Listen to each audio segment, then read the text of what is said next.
comienza Noticias 13.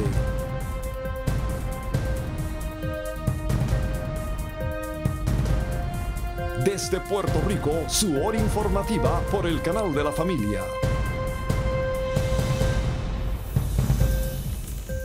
¿Qué tal, amigos? Buenas noches, bienvenidos a Noticias 13, su hora informativa.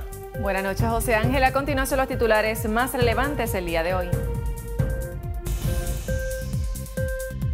En veremos el futuro fiscal del país tras derrota de reforma contributiva. Denuncian irregularidades en remodelación de casa de alcalde de Cataño. JetBlue anuncia nuevos vuelos al Caribe. Se registran 2 muertos en tiroteo en Dallas. Papa Francisco se expresa de manera contundente en contra del abuso de menores. Esto y más en esta edición estelar de Noticias 13. Gracias por estar con nosotros en Noticias 13. Tal parece que el plan B del gobernador Alejandro García Padilla no se ha movido lo suficiente para dar la impresión de que vamos a salir del atolladero económico en el que nos encontramos. Veamos nuestra noticia del día. Noticia del día. El futuro fiscal del gobierno de Puerto Rico parece que es uno inestable y se desconoce cuál sería luego de que el gobierno no lograra que sus representantes en la Cámara votaran a favor del proyecto de reforma contributiva. Así que ahora pende de un hilo cómo será estructurado el próximo presupuesto. En términos de lo que puede ocurrir ahora, ¿ha escuchado, sabe de algún ambiente para aumentos?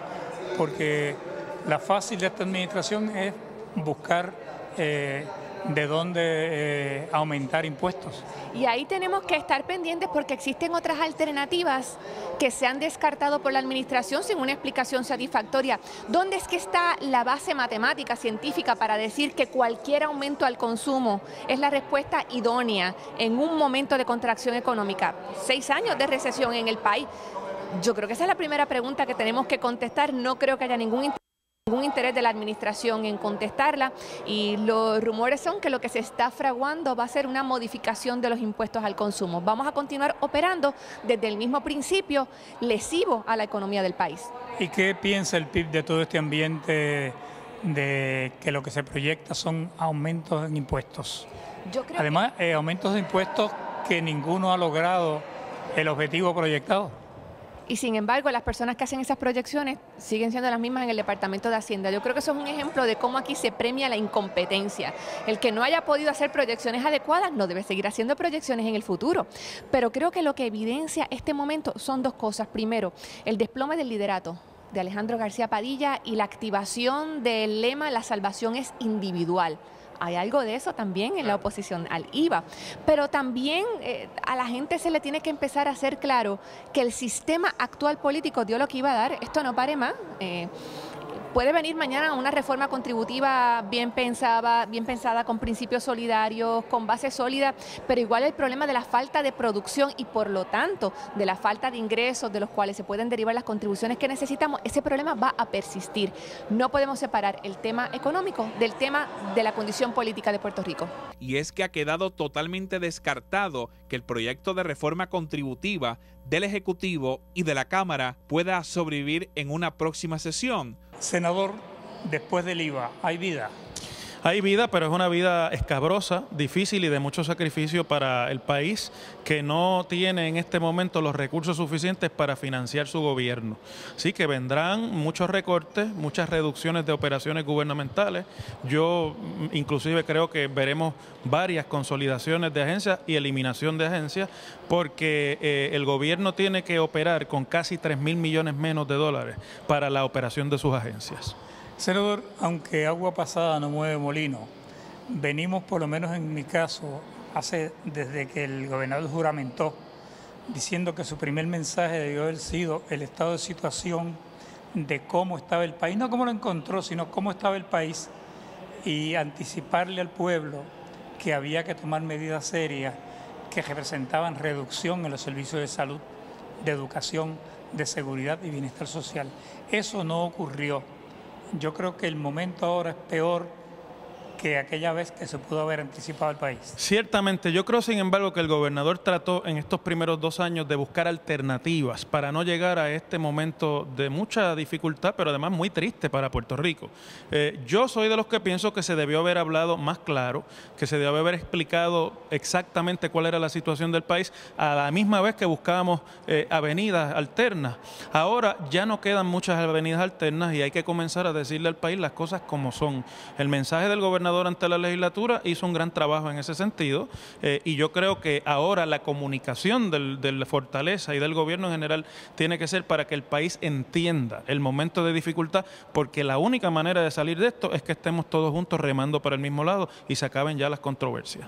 Y ha quedado totalmente descartado por el PNP alianzas con los 6 legisladores del Partido Popular Democrático para impulsar un cambio de mando en ese cuerpo. En el caso de esta delegación del Partido Popular que votó en contra del IVA, ¿usted cree que aquí está el germen para una nueva mayoría en el partido, en la Cámara de Representantes? Me parece que no. Yo creo que ellos respondieron, algunos a sus alcaldes, otros a los méritos del proyecto que reconocieron que no era bueno, y me parece que nada tiene que ver con alianza con el Partido Nuevo Progresista. Yo creo que estaban convencidos de que el proyecto no era bueno y emitieron su voto responsablemente en alianza con el pueblo de Puerto Rico, que no sentía que ese proyecto le iba a beneficiar y mucho menos a una economía frágil como la que vivimos. Pero técnicamente, si se sacan a 6 representantes del caucus del Partido Popular, el caucus del Partido Popular ya no tendría mayoría, porque el PNP tiene 23. Es correcto. El Partido Popular se queda con 22. Sí, pero me parece que es un evento aislado de ese proyecto en particular. Si algún nuevo progresista piensa que ellos 6 se van a alinear en las demás medidas con el Partido Nuevo Progresista, yo creo que estamos partiendo de una premisa equivocada. Hacer un análisis político del país con las decisiones que ha tomado el gobernador Alejandro García Padilla es casi imposible, por lo menos así lo aseguró el expresidente del Senado, Charlie Rodríguez. Hubieran logrado un consenso porque en ese sentido tanto los alcaldes nuevo progresistas como los alcaldes populares de las grandes ciudades que hacen la recaudación directa del IVU demostraban que estaban siendo un recaudo mucho más efectivo que el Departamento de Hacienda, y este consenso de haberlo implantado en una medida de recaudación de fondos o de mejorar el recaudo del IVU hubiera sido algo que todo el pueblo de Puerto Rico hubiera aplaudido. Lamentablemente el gobernador optó por irse por el camino más difícil, más tortuoso, que era sin duda alguna el camino de imponer algo que el pueblo no quería, que era un impuesto mucho más alto que lo que es el actual IVU en Puerto Rico. Y va a ser su experiencia legislativa y política. ¿Por qué usted cree que el gobernador optó por este camino que luego fracasó aquí, haber optado por otra? Es que el patrón de conducta del gobernador García Padilla rompe todos los moldes de lo que han sido la conducta de gobernadores anteriores de distintos partidos, tanto del PNP como del Partido Popular. No sé si es producto de una falta de conocimiento o si es un producto de alguna maniobra política de mayor envergadura, pero ciertamente el fracaso que ha tenido en esa gestión, donde inclusive tuvo muchos legisladores de su partido que la abandonaron, demuestra que está fallando como líder de su partido, está fallando como líder que debe aunar y buscar el consenso en Puerto Rico, y ciertamente después de 2 años y medio de su administración, Puerto Rico prácticamente está en la bancarrota. Desde el Capitolio, Irán Delgado, Ismael Torres y José Ángel Cordero.